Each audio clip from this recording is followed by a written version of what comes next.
Wanna play?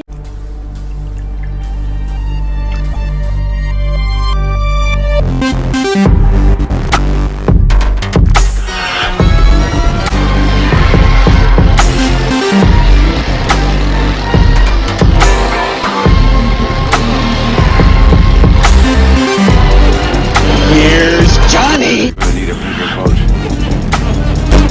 What's your favorite scary movie? We have such sights to show you. It's alive! It's alive! It's alive! Hi, I'm Chucky. Wanna play? Hey everybody, welcome back to Wanna Play. My name is James McKenna, and today we're going to be doing another walkthrough. And today, of course, is Friday the 13th, meaning that for our 5th Friday the 13th in a row, we're going to be walking through another Friday the 13th movie. And this time around, it is Friday the 13th Part 5, A New Beginning. After Friday the 13th Part 4, Jason was dead. I mean, in Friday 4, Tommy Jarvis, he murdered him. He did. He screamed, "Die, die, die," after hitting him with a machete, and you get the face slide with Jason's mask off, and, you know, yeah, Jason died here. So, Paramount had a tough decision to make. They were like, yeah, we like money.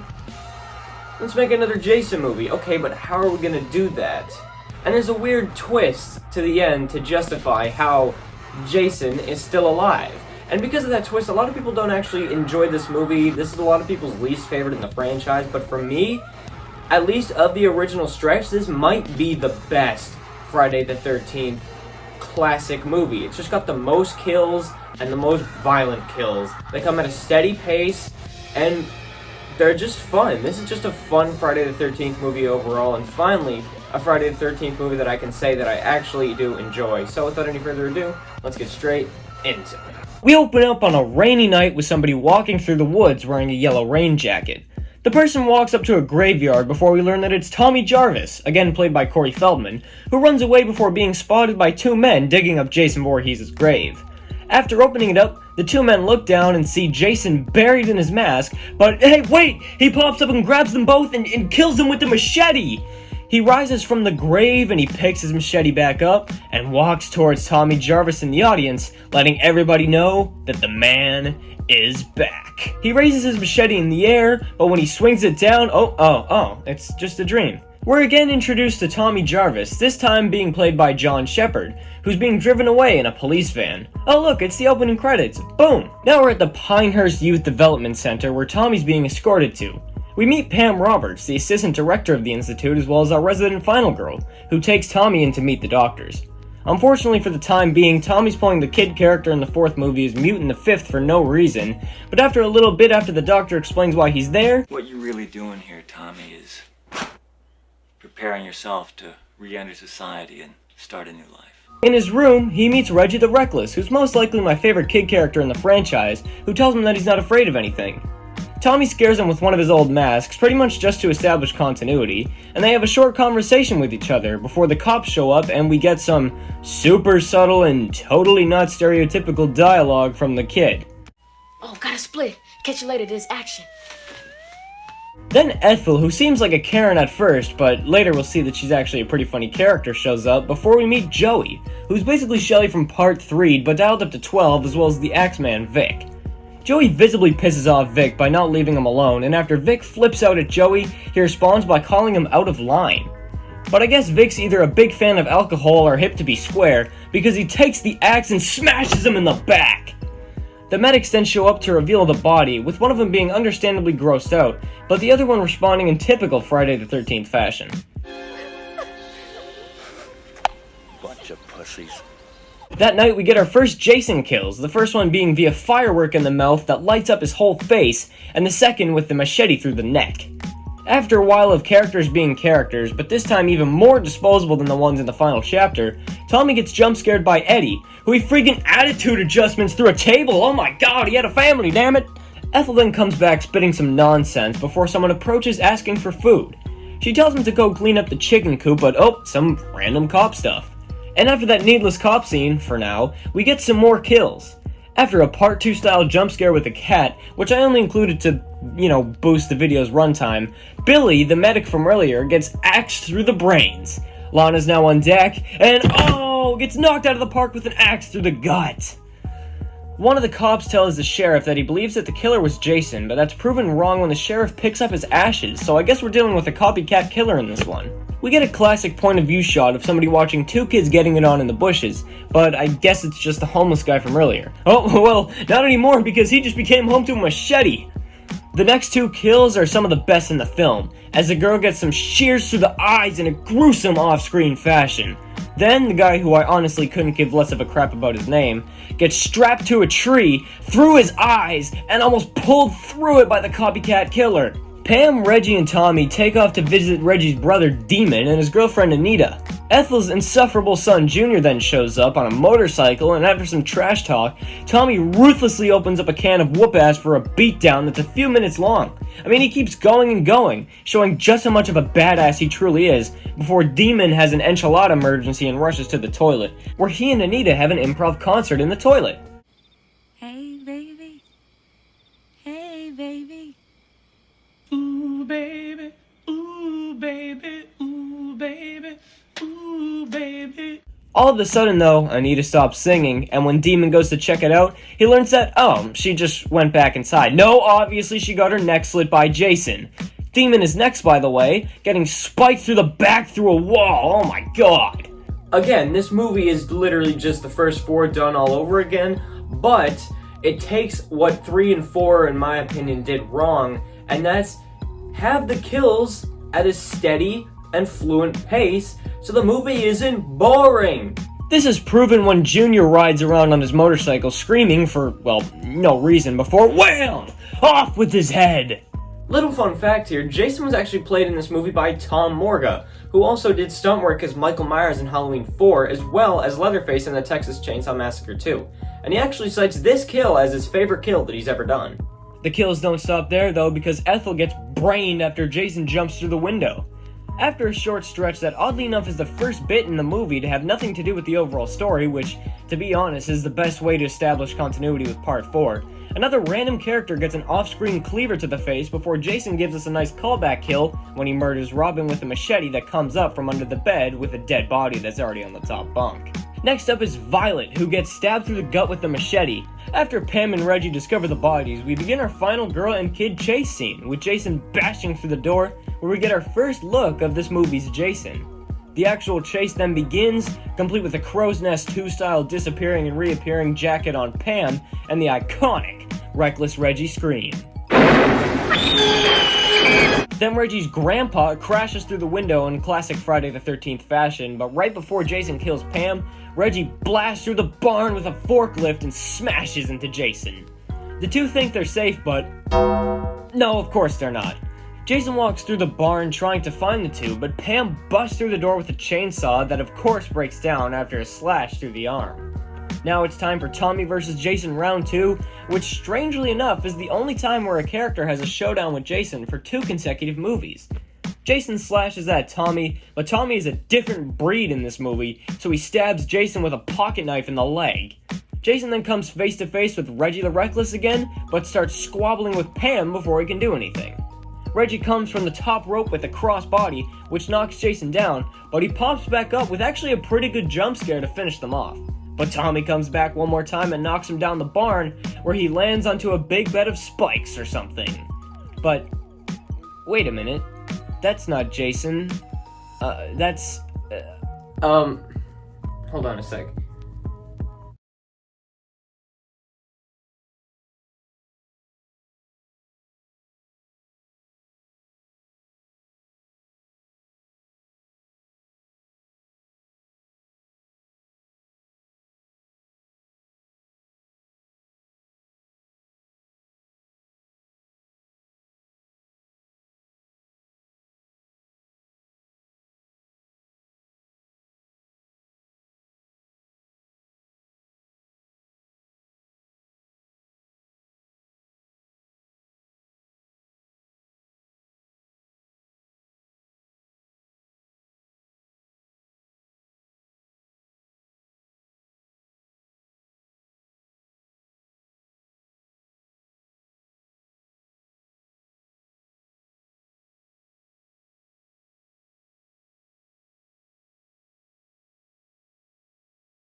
we get a Psycho-style exposition dump where we learn that Joey, the kid X in the beginning, which I guess is every X kill in the beginning.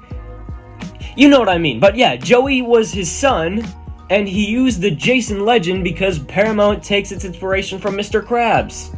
Hello, I like money. Original Jason then shows up in Tommy's room before disappearing into thin air, before we get one of those dumb final twists where Tommy kills Pam, but also doesn't, because he's fine in part 6. But with that final twist comes... end of movie.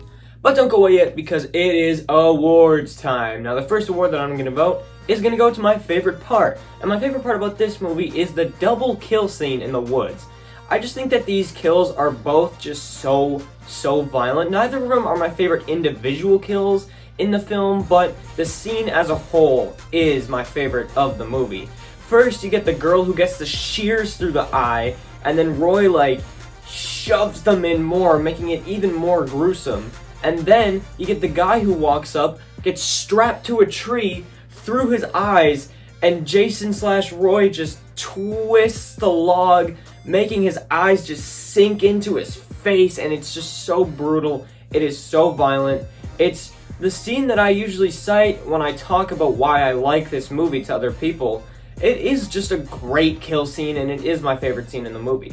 The best character for this movie was a difficult decision because obviously I really like Tommy Jarvis on one hand, him just beating the crap out of everybody and taking nothing. And then there's also Reggie, who's my favorite kid character in the franchise. So I've decided to give it to Reggie and then save Tommy Jarvis for part 6, Jason Lives. So, sorry, that's a spoiler for the best character in Jason Lives whenever I do that. That's going to be Tommy Jarvis. But for this film, it's going to go to Reggie. He's just such a likable character in this film. And as I said, yeah, he's my favorite kid character in the franchise. I honestly think he's more likable than Tommy Jarvis. Him just jumping off the barn to take out Jason and smashing through with the forklift. You don't want to mess with this kid, basically, and he's just a great character, and in my opinion, he's the best character in the film. The worst character, I'm going to give to Junior. Now, I could have given it to just one of the random side characters, but Junior is the only one that genuinely annoys me and gets under my skin, and it's just so obnoxious and annoying, and just, he's not like the good kind of annoying. He's like, please, can we get to the next scene annoying. It's really just, he's so annoying. He goes around screaming, just repeating his mom, who's Ethel, who's also a pretty annoying character at times. He's just insufferable in this film, and easily he's the worst character in the entire movie.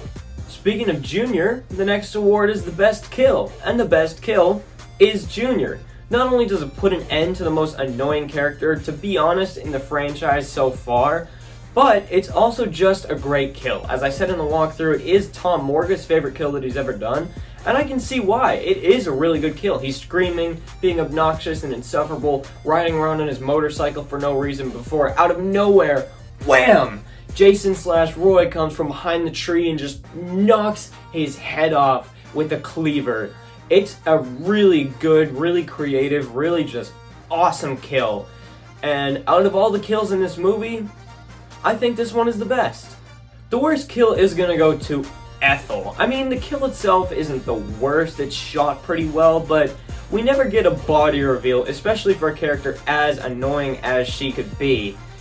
It's really just Roy jumps through the window, grabs at her, and then it kind of cuts to her hand, like twitching, and she like squeezes a tomato, and then that's it. Then we cut to the next scene. It's the only kill in the movie without a big body reveal, and it's just the lamest one because of that. So in my opinion, the worst kill in Friday the 13th, A New Beginning is gonna go to Ethel. I think the dumbest moment in the film is a scene that I didn't really mention because it's the only useless and needless scene in the movie. There's a kid with a stutter, and then there's a girl, and the kid with the stutter and the girl are watching a movie, and the kid with the stutter tries to ask her out and gets rejected, and it's the only needless scene in the movie. Unlike part 4, where pretty much the entirety of that movie is completely unnecessary, at least the unnecessary scenes in this one have something to do with the overall story. This scene really does not, and simply because it is the only needless scene in the movie, I think that it is the dumbest part about the whole thing.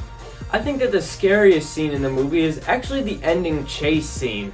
It gets kind of effective at times, with Jason being really big and intimidating in this one, and the likable characters that are Pam, Reggie, and Tommy that you don't want to die.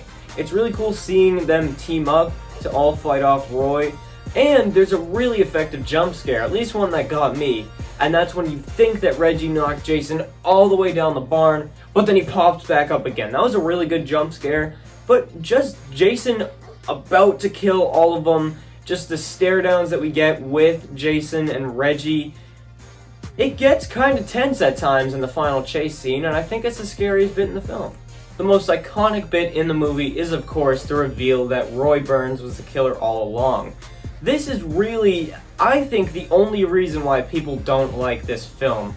I think that if they just said, alright, here you go, here's Jason, and not had that Roy twist, this would be the fan favorite. It really would. It has the most violence and the most kills and one of the most brutal Jasons in the entire series. I really think that if it wasn't for this scene, then a lot of other people would like this movie. To be honest, I don't really have that much of a problem with it. I mean, it is kind of random that it's just the medic from earlier. But still, it's not the worst twist reveal they could have gone with, and the worst thing they could have said to justify why Jason is back. But because of this being really the only reason why people don't like the movie, it's probably the most iconic bit. Thanks for watching my...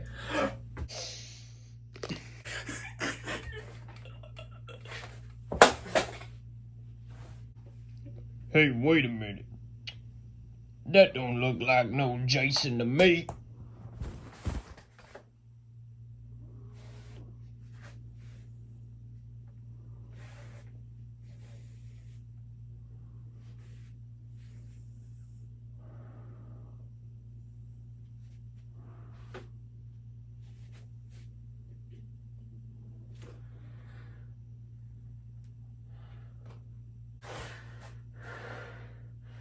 Oh my god, it's Dollar Store Freddy, everybody watch out! So thank you for watching the first walkthrough that I've done in quite a while. Depending on how good this video does, I might bring back the series a little bit.